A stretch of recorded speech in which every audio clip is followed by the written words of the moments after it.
राजू रसीला निसावा के फेकले पछाड़बा डीजे विकास रीगा सीतामढ़ी सिखावा के फेकले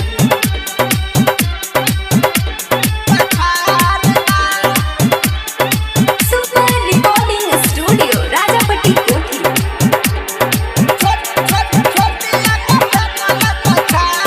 मानी नहीं यही टोली खोली चोली बभन टोली नोनिया टोली घघरी के हकदार बा साह टोली कइले यार पार बा बाबू साहेब सुकुल जी में भइल मार बा हई पूजावा के फेकले पछाड़बा हई सिखावा के फेकले पछाड़बा हई निसावा के फेकले पछाड़बा हई छोटिया के फेकले पछाड़बा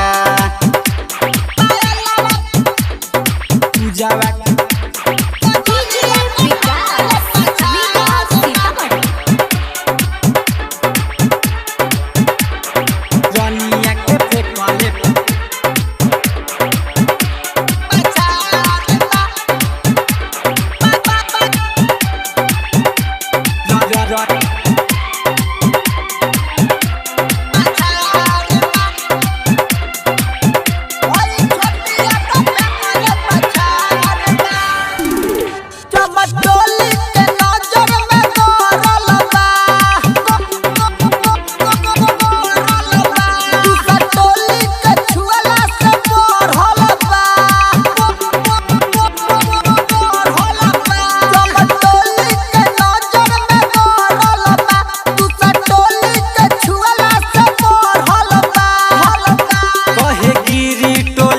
बना खिल गइल रे हजम टोली मिया टोलियो के लील गइल रे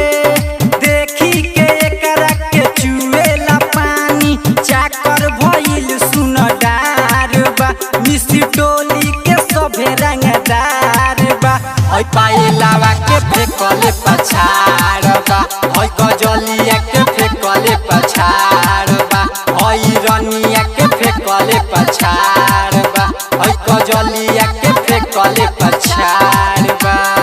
डीजे विकास रीगा सीतामढ़ी पिरियावा के फेकले पछाड़बा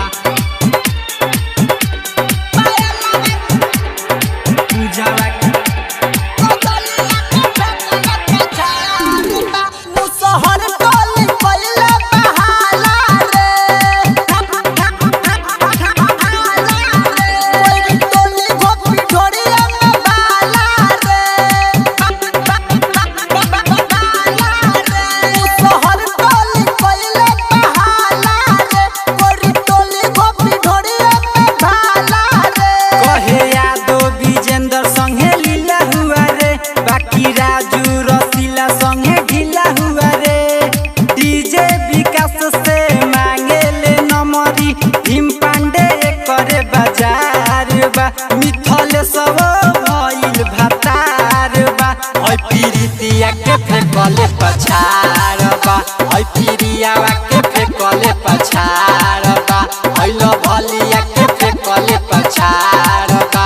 ओइ जेनिया के फेकले पछाड़बा सुपर रिकॉर्डिंग स्टूडियो राजापट्टी कोठी।